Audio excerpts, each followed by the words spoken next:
Makanya istilahnya pengawas menelan obat, bukan sekedar minum. Jadi kalau minum, ini memang betul kejadian, disembunyikan di sinilah, di sebelah ya, disembunyikan, ternyata nggak ditelan gitu. Itu kan dia minum aja, tapi nggak ditelan.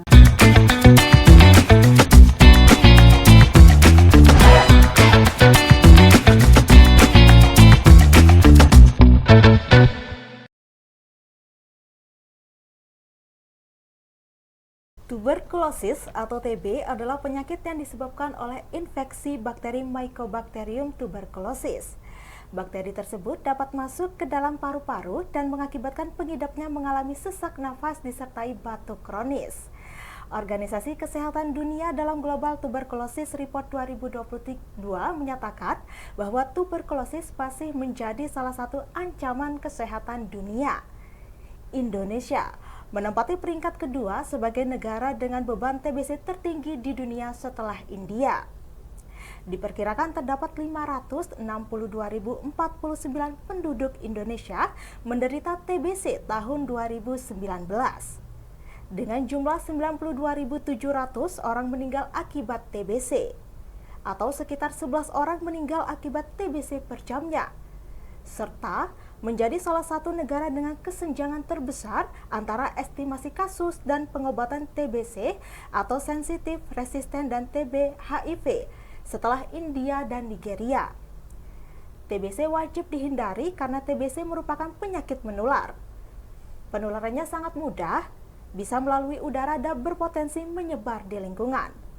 Dan Tribuners telah hadir di studio Tribun Jatim Network Malang. Komunitas SSR Yayasan Banu Yasa Sejahtera Peduli TBC Kota Malang yang dipercaya sebagai pelaksana program eliminasi tuberkulosis.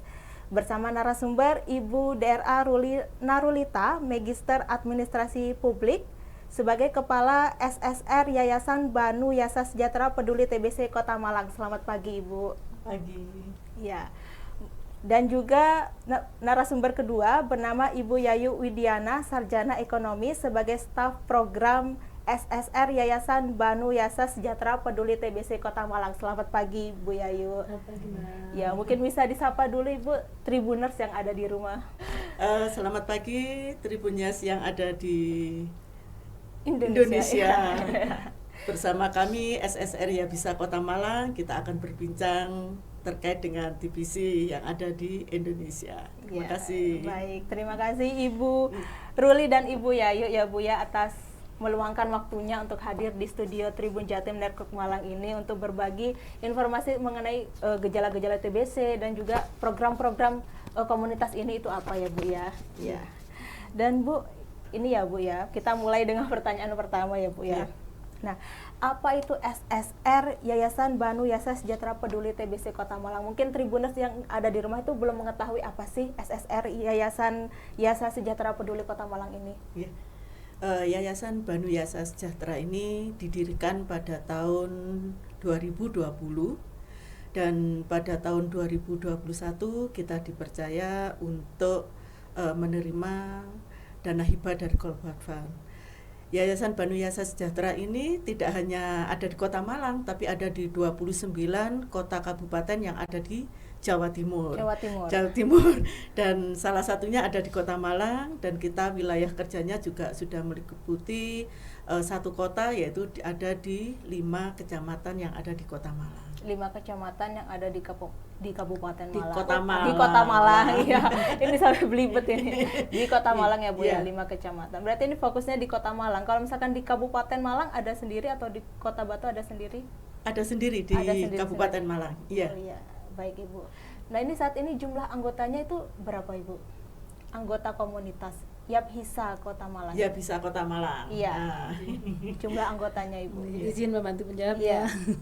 Jadi kalau kader aktif kami saat ini ada sekitar 45 orang, Mbak. 45 orang. Ya, ada 45 orang. Tapi kalau yang sudah kami latih total itu udah 300 lebih sebenarnya. 300 lebih. Ya. Yang dilatih untuk menjadi kader dari komunitas Yabhisa Peduli TBC Kota Malang sejak ini. Awal program. Jadi saya menambahkan sedikit bahwa memang awal dari program ini sebenarnya dari TB Care Aisyah. di Kota Malang sendiri mulai tahun 2014. Nggih. Kemudian pada tahun 2020 pimpinan pusat Aisyah memutuskan untuk mengakhiri program. Nah, dari situ kami kemudian yang di Jawa Timur ini membentuk yayasan baru namanya Ya Bisa ini, sehingga di tahun 2021 kami meneruskan ya semacam estafet perjuangan gitu ya dari Aisyah ke Ya Bisa ini. Nah, dari awal program dulu Tipikor Aisyah ya sudah 300 lebih kader yang kami latih kan, tetapi yang memang dinamika mengelola kader itu seperti itu Mbak. Dari 300 lebih yang kita latih, yang aktif sekitar 45. Ya. Ya. Yang memotivasi ibu-ibu ini membangun komunitas ini itu apa, Bu? Ya. Yang pertama adalah semangat untuk berbuat baik pada orang lain. Yang kedua, kita berusaha untuk menolong ya, istilah menolong. Kalau kita sudah mau menolong, insya Allah itu akan juga menurunkan kemudahannya kita dalam menjalankan aktivitas ini. Yang ketiga, kita harus punya semangat bahwa apa yang kita lakukan ini insya Allah dicatat sebagai amal kebaikan kita, karena kita tidak bisa ya semuanya itu beramal dengan dengan hartanya aja, tapi ada orang yang tidak punya harta, punya tenaganya itu yang diamalkan. Ada yang punya tenaganya diamalkan, yang punya harta diamalkan, punya waktu diamalkan. Nah, itulah kebaikan-kebaikan yang mendasari kami untuk terus berbuat di komunitas ini. Komunitas ini ya Bu ya. Dan juga kegiatan di komunitas Siap Hisa ini apa aja sih Bu selain sosialisasi? Kita sering ada baksos ya, ada baksos, ada grebek TV. Nah, ini biasanya kita lakukan bersamaan ya. Jadi kita lakukan bersamaan di baksos ini, bagaimana kita yang pertama tetap mengedukasi masyarakat ya, mengedukasi masyarakat. Yang kedua dengan harapan kita tahu bahwa masyarakat yang terkena TBC ini tidak semuanya ya, tapi banyak yang memang kurang mampu ya. Jadi dengan adanya baksos ini harapannya biar semangat untuk berobatnya ada, gizinya juga ada, perbaikan seperti itu. Perbaikan seperti itu ya Bu. Yeah. Dan juga saya balik lagi yang ke anggota itu ya Bu ya. Itu katanya yang saya baca itu pernah saya baca di artikel ini anggotanya ada yang mantan pengidap TBC. Ini benar gak sih Bu? Ya, betul Mbak. Jadi kami selain mengelola program untuk TB sensitif obat, jadi TB itu ada beberapa macam gitu ya. TB sensitif obat, TB resisten obat gitu. Untuk pendamping pasien yang TB resisten obat itu memang sebagian besar adalah mantan pasien TBRO begitu. Kapan-kapan mungkin bisa diundang di sini. Iya. Enggak apa-apa Ibu. Dengan senang hati. Iya. Ini menarik sekali kalau mendengarkan cerita teman-teman mantan pasien pengidap TBC ini yang sudah sembuh. Ya, karena memang selain itu adalah amanah dari Global Fund begitu. Memang ketika yang mendampingi pengobatan ini adalah mantan pasien, mereka kan lebih mudah begitu menjawabnya begitu kan. Misal, aduh saya efek samping obat, saya pusing, saya misalnya misalnya mohon maaf telinga saya berdenging atau pendengaran saya berkurang. Nah, saya sudah pernah kan jawabnya kan enak begitu. Nah, orang juga otomatis akan termotivasi gitu kan. Oh, yang dulu juga mengalami hal yang sama dengan saya, ini buktinya sembuh gitu. Itu sih intinya itu. Intinya seperti itu ya Bu ya. Penderita TBC itu kira-kira sembuhnya berapa lama sih Bu? Jadi kalau TB sensitif obat itu pengobatan kurang lebih 6 bulan Mbak. 6 bulan? Iya 6 bulan. Kalau resisten obat itu 18 sampai 2 tahun. Tetapi sekarang ada yang jangka pendek pengobatan 9 bulan. 9 bulan. Untuk yang resisten obat itu. Tapi saya lihat masih banyak juga yang masih menggunakan metode yang lama yang pengobatan yang jangka waktu yang 18 sampai 22 bulan itu. Tergantung dari tim ahli klinisnya rumah sakit gitu. Itu perbedaannya seperti apa Bu yang 18 sama yang 2 tahun? Yang 6 bulan itu? Iya. Jadi kalau yang 6 bulan itu dia masih sensitif obatnya begitu. Tapi kalau yang sudah resisten obat resisten terhadap beberapa macam obat. Nah, itu yang membedakan, Mbak. Yang membedakan ya Bu ya. Ini katanya juga penderita TBC itu harus minum obat selama 6 bulan ya Bu Iya, ya? 6 betul. bulan. Tapi tuh ada ya Bu ya yang minum obat tuh cuma 3 bulan. Itu kenapa itu? Ya mungkin karena memang sudah merasa enak Iya, begitu, nekat ya, akhirnya Bu, ya. memutuskan sendiri gitu. Ini kayaknya saya sudah enak, sudah Iya. berhenti gitu. Nah itu yang menjadi salah satu faktor bisa resisten obat tadi Mbak. Kalau udah resisten pengobatannya lebih lama. Lebih lama lagi ya Bu ya. Tapi ada gak sih Bu yang kasus tuh penderita TBC itu tuh sampai meninggal gitu? Ada Mbak. Di Kota Malang ini Iya, ada. iya. Jadi kalau kita berbicara terkait dengan angka kematian ya, itu memang lebih besar jika tidak melakukan pengobatan gitu. Hampir kalau kemarin saya melihat data itu 50% dari orang terkonfirmasi TBC yang tidak melakukan pengobatan itu 50% meninggal. 50% meninggal. Itu gejalanya apa? Tidak cepat ditangani atau mereka nggak tahu gejala awal TBC itu apa? Macam-macam sih, bisa jadi karena memang tidak menyadari bahwa mereka ini sebenarnya TBC. TBC gitu ya Bu. Iya, yaitu peran serta dari media seperti Iya. Tribun News ini. Iya. Ini sangat baik Mbak. Iya. Kalau saya membayangkan jika semua media bisa seperti Tribun News ini, Iya. itu otomatis semua masyarakat menyadari begitu, Iya. bisa segera melakukan deteksi dini, oh saya ini TBC atau tidak gitu. Kalau dia sudah menyadari itu, Iya. ya kan secepatnya mencari Berobat. pertolongan, Iya, gitu pertolongan. ya, memeriksakan diri lah begitu. Nah dan itu tidak sulit-sulit sekarang, Iya. ada kader di Kader. setiap kelurahan itu. Kelurahan. Ya, dia tinggal menghubungi kader atau menghubungi saya nggak apa-apa. Iya. Iya. Menghubungi saya, nanti akan saya kirim kader terdekat dari wilayah tempat tinggal, tinggal menyiapkan fotokopi KTP, Iya. sama nanti kami kasih pedahak begitu ya. Iya. Ya tinggal pedahaknya itu diisi dengan dahak gitu. Nah, nggak perlu ke layanan, nggak perlu kemana-mana. Nanti hasilnya apa kan kami nggak perlu ke informasikan. dinas kesehatan gitu ya Nggak Bu? perlu. Melalui komunitas Ya Bisa Kota Malang ini ya Bu. Iya, Hubungannya gratis. ke Ibu Yayu ya Bu. Iya. Iya. Ibu Yayu. Iya. Dan juga ini juga kalau gejala dari TBC sendiri itu apa sih Bu gejalanya? Iya. Gejala Gejala yang paling utama, Iya. yang utama itu adalah batuk. batuk, Ya, jadi kalau secara komunitas kami kering, batuk berdahak. Kami Pokoknya kalau batuk. dari komunitas pokoknya Ya. semua jenis batuk. Semua jenis betul. Semua Mungkin- jenis batuk, mau batuk kering mau batuk Batuk berdahak. pas. Iya.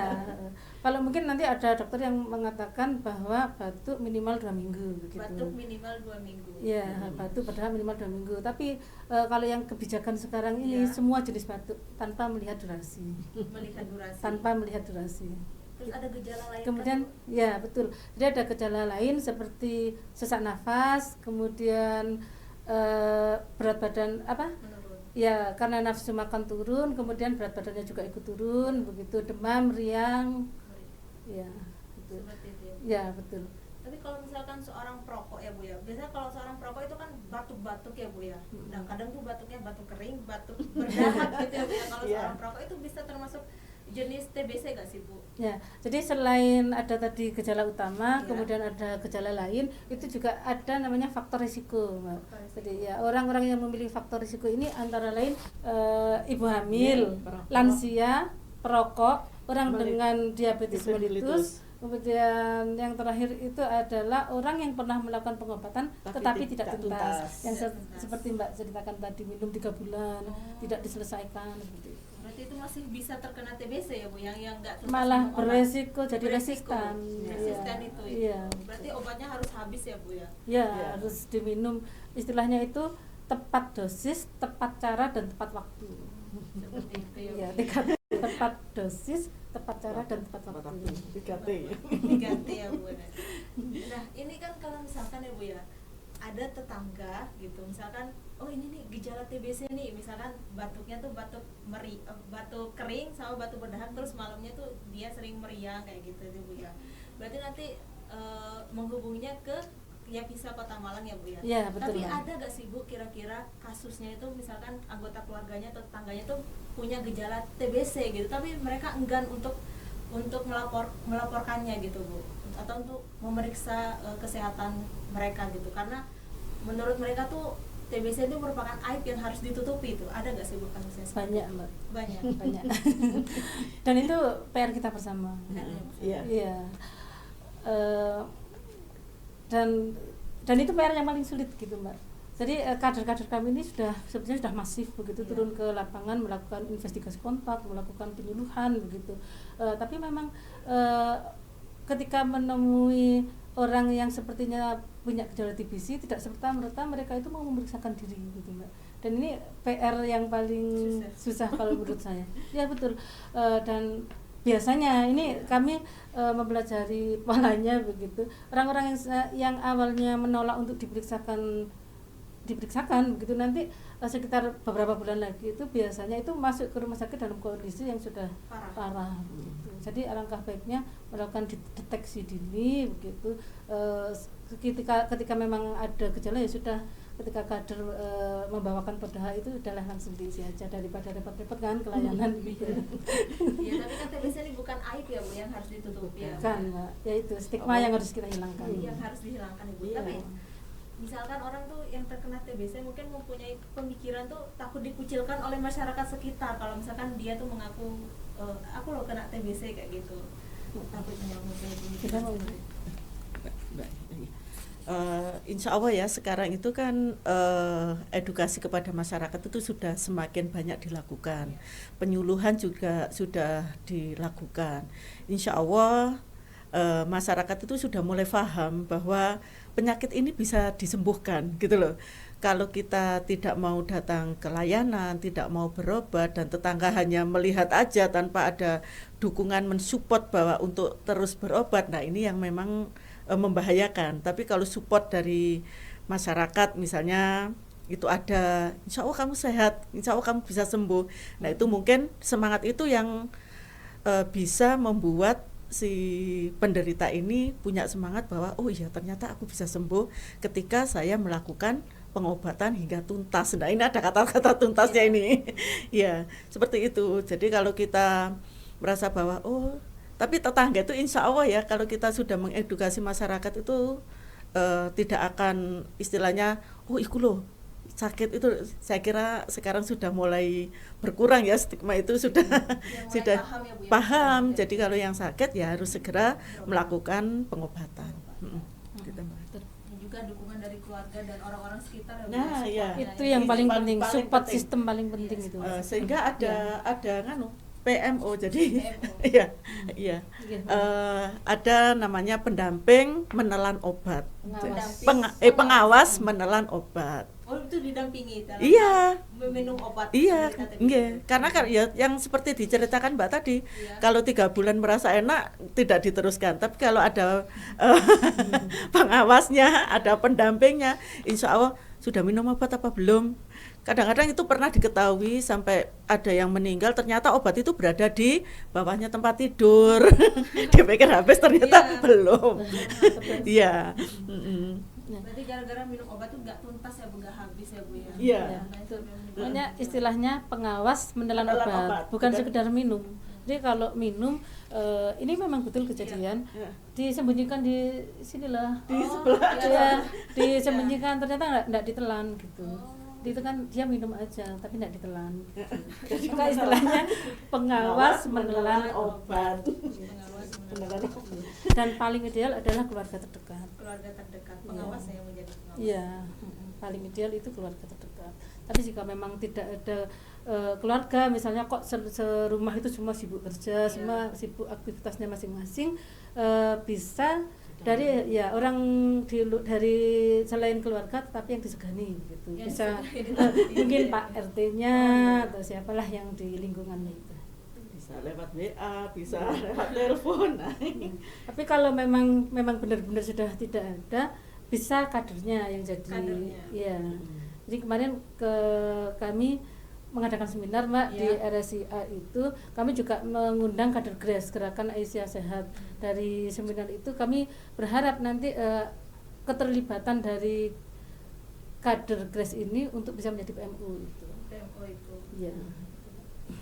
Ya tapi kan kadang kalau orang minum obat tuh rasanya bosen gitu Bu, apalagi Nah, kan obat itu. tuh kan pahit gitu ya Bu di lidah gitu. Jadi orang kayak udahlah malas gitu minum obat untuk menghabiskan obat, jadi dibiarkan. Iya, apalagi kalau TB yang resisten obat itu kan lama tuh Lama, durasinya. iya. Iya. Lama, Makanya jumlahnya banyak. Iya, makanya ada pendamping yang dari mantan pasien tadi itu, namanya pasien supporter. Iya. Pasien supporter itu Iya. mantan pengidap TBC itu. Ya, jadi pasien supporter ini adalah orang-orang yang tergabung dalam yayasan juga namanya Panther. Panther. Ya, Pantang Menyerah. Pantang Menyerah ini adalah kelompok mantan pasien TB-RU ini, Mbak. Gitu. Menarik ini. Menarik ya Bu ya, diundang Iya. ke sini sama Iya. Iya. Dan Bu untuk jumlah kasus ya Bu ya, kasus di Kota Malang sendiri tahun 2022-2023 ini jumlahnya berapa Bu orang yang terkena TBC sendiri di Kota Malang? Ya, kalau tahun 2022 itu jumlah kasusnya 2.435. 2.435. Ya. Kemudian kalau tahun 2023 data terupdate yang kemarin saya konfirmasi ke dinas begitu, itu sudah ada 881 dari Januari ke Mei ini. Mei 881 81. orang yang terkena TBC di Kota Malang sendiri ya Bu ya. Iya. Tapi memang kita punya banyak rumah sakit nih. Iya. Ya, karena itu saya lihat data dari tahun ke tahun itu memang sekitar 30% lebih itu adalah warga dari luar kota. Warga luar kota. Iya, Ya. yang kemudian Berobat, penegakan diagnosanya di Malang kayak gitu. Kan banyak tuh orang luar kota yang periksanya ke rumah sakit di Malang kota gitu kan. Seperti itu ya Bu. Dan untuk tahun yang 2022, 2021 itu Bu, berapa? 2021 Pak. Tapi memang tahun 2022 itu kemarin saya sempat berbincang dengan Dinas Kesehatan, memang estimasi sepertinya itu kasus tertinggi gitu. Yang 2022 itu Iya. tertinggi di antara tahun-tahun sebelumnya. Iya. Itu faktornya bisa tertinggi itu apa sih Bu yang menyebabkan tertinggi? Kemarin setelah kita pandemi COVID Iya. itu Mbak, kan memang sempat kegiatan baik komunitas maupun layanan begitu kan sangat terbatas gitu. Ya kan, Iya. sangat terbatas karena ya memang social distancing dan segala macam, sehingga ya otomatis temuan kasus pada tahun-tahun itu turun gitu, 2020 2021. Nah akhirnya puncaknya kita 2022 kondisi sudah mulai normal ini, dan mulai banyak terdeteksi kasus. Kalau menurut saya itu Seperti itu ya Bu. Dan juga peran Ya Bisa Kota Malang ini dalam program eliminasi TBC di Kota Malang itu apa Bu perannya? ya. Jadi kami mendapatkan amanah mulai dari deteksi dini TBC, begitu yang tadi itu sosialisasi itu Mbak, Iya, kan salah deteksi satu dini tujuannya untuk deteksi dini TBC, juga melalui kegiatan investigasi kontak. Investigasi kontak itu Iya. seperti apa itu? Jadi investigasi kontak itu jika ada pasien terkonfirmasi bakteriologis, gitu Mbak, Ya. dia wajib di screening orang di sekitarnya, terutama kontak serumah. Ya itu namanya investigasi kontak, orang serumah dan orang kontak eratnya. Kontak eratnya itu bisa teman kerjanya, tetangga yang sering Kontak, berkunjung, kontak. pokoknya orang yang sering kontak lah Kontak dengan dengan pasien. Itu kita pasien. screening, Iya. kemudian yang sudah ada gejala itu kita periksakan pelayanan, kita ambil sampel dahaknya itu. Sampel dahaknya itu Iya. berarti kader-kadernya yang mengambil sampel. Itu yang melakukan investigasi kontak juga kader. Kadernya. Iya. Berarti nanti tinggal melaporkan ke Dinas Kesehatan. Ke PKM. PKM. Ya, yang entry Puskesmas. data di Puskesmas. betul. Iya. Berarti Kami komunitas juga punya laporan tersendiri. punya Iya. laporan tersendiri. Iya. Dan bridging sudah sinkron gitu dengan laporannya dinas. Sinkron ya Bu ya. Iya. Dan itu perasaan Ibu gimana mengambil dahak pasien TBC? Itu perasaan Ibu seperti apa? Kalau jujur saya pengelola program nih, Iya. saya jujur saja memang tidak pernah secara langsung ngambil dahak begitu. Iya. Itu kader di lapangan. Kader di Iya. lapangan. Nanti coba diajak ke sini Oh, iya. supaya mereka bisa Iya. bercerita. Gitu. Tapi itu kan pakai kayak alat gitu ya, apa? Iya. Kayak pakai sarung tangan gitu mungkin ya Bu ya. Sudah di Sudah dibekali dengan ilmu perlindungan diri lah istilahnya begitu, harus pakai masker dan Iya, segala macam masker. sudah ada. Sarung tangan mungkin ya Bu ya. Jadi melanjutkan yang tadi Mbak ya, Iya. selain investigasi kontak, kita juga melakukan itu tadi rujuk suspek, orang yang tadi sepertinya ada gejala gitu, Iya. memenuhi syarat rujuk lah istilahnya, punya gejala utama yang tadi itu batuk, Iya. atau dia punya satu faktor risiko dan satu gejala lain tadi itu, dia kan wajib diperiksa nih. Iya. Nah kontak serumah itu meskipun tidak memiliki gejala juga wajib diperiksa, Mbak. Wajib diperiksa. Kontak serumah ya. Kontak serumah. Itu wajib diperiksa. Mau gejala maupun tidak harus diperiksa. Harus diperiksa. Ya, itu sudah ada perpresnya begitu. Ada aturannya begitu. Nah, ketika kemudian diperiksa dia dinyatakan positif TBC, ya sudah pengobatan TBC begitu. Tapi jika dia ternyata negatif begitu, maksudnya kondisinya baik begitu, atau memang dari awal sudah diketahui kok sepertinya tidak ada gejala begitu ya Mbak ya, itu nanti akan diberi TPT. Terapi pencegahan tuberkulosis supaya tidak tertular. Ya.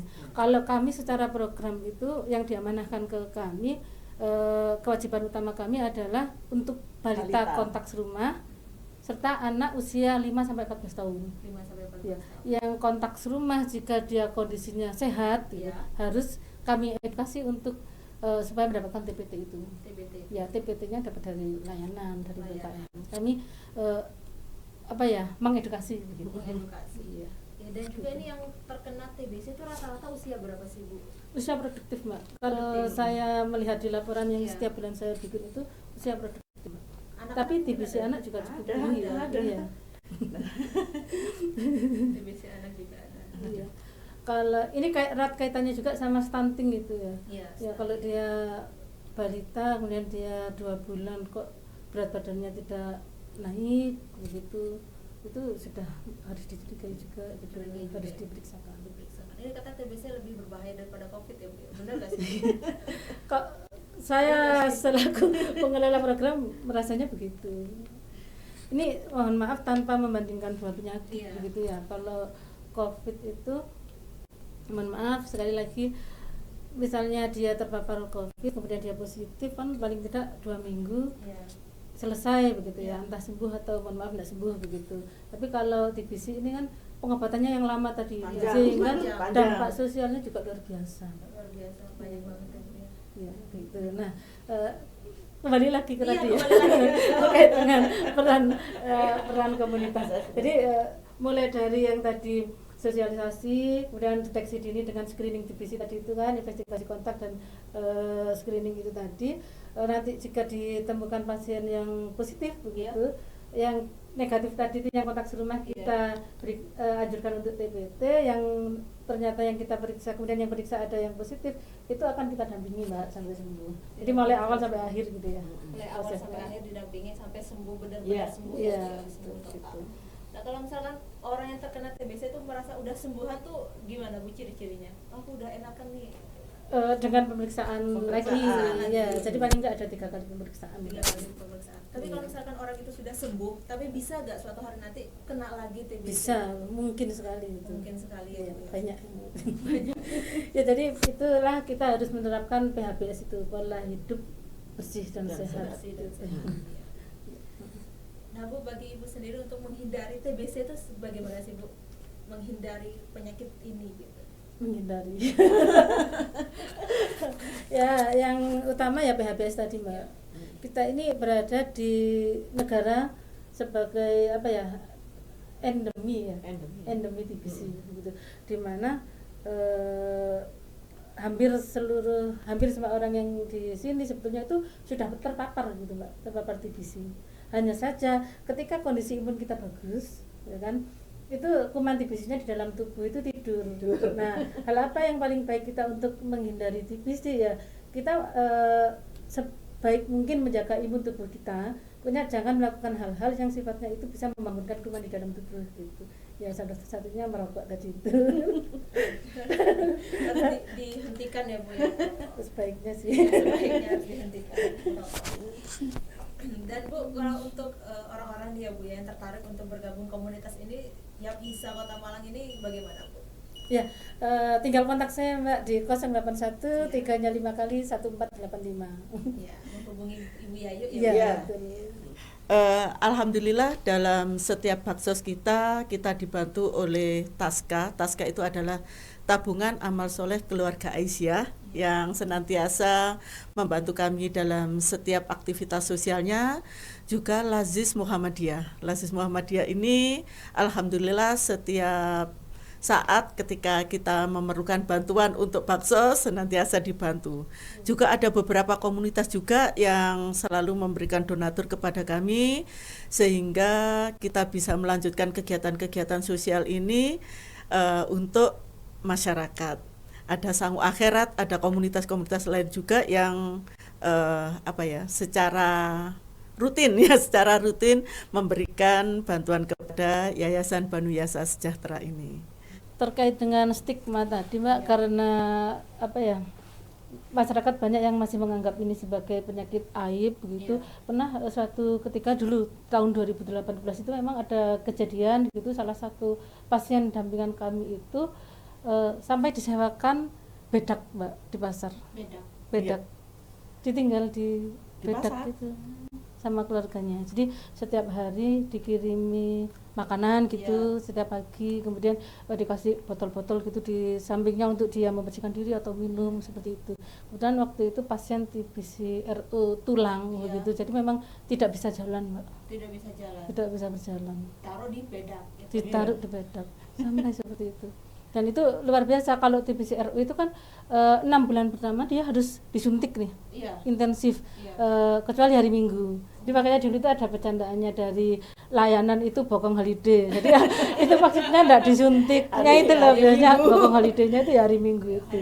Ya waktu itu salah satu PJ TB itu setiap hari mengunjungi ke bedaknya untuk menyuntikkan obatnya itu.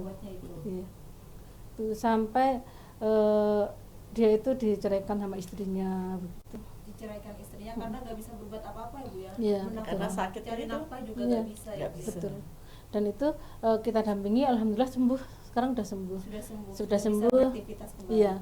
Bahkan kemarin sempat membantu menjadi pasien supporter tadi itu. Tapi hanya 7 bulan kalau nggak salah. Tapi bukan itu sih intinya, yang penting dia udah kembali sehat dan bisa beraktivitas lagi begitu. Itu dari yang TB tulang nggak bisa jalan. Ya, kalau TB tulang itu gitu. Jadi bisa jalan kembali. Iya, udah bisa, sekarang udah bisa mencari nafkah lagi. Baik, terima kasih Ibu. Terima kasih Ibu Ruli Narulita dan Ibu Yayu Widiana telah hadir di Tribun Jatim Network ya, berbincang-bincang mengenai peran komunitas ini, komunitas yang bisa sendiri, terus penderita-penderita TBC. Terima kasih ya Bu ya telah hadir di studio ini. Jangan bosan-bosan ya Bu ya, nanti suatu hari nanti dikontak lagi untuk main-main ke studio Tribun. Selalu siap Mbak. Selalu siap. Baik Tribuners, sampai di sini dulu perjumpaan saya kali ini. Saya Septiana Cahyana Putri dan Ibu Ruli Narulita. Yayu Widiana. Pamit undur diri dan sampai jumpa. Sampai jumpa lagi pada episode berikutnya pada podcast Cakap Sana Cakap Sini. Dadah. Tos TV gini Mbak. Iya. Tos TV. Tos TV ini Temukan, obati, sampai sembuh. Temukan, obati dan sampai sembuh. Iya.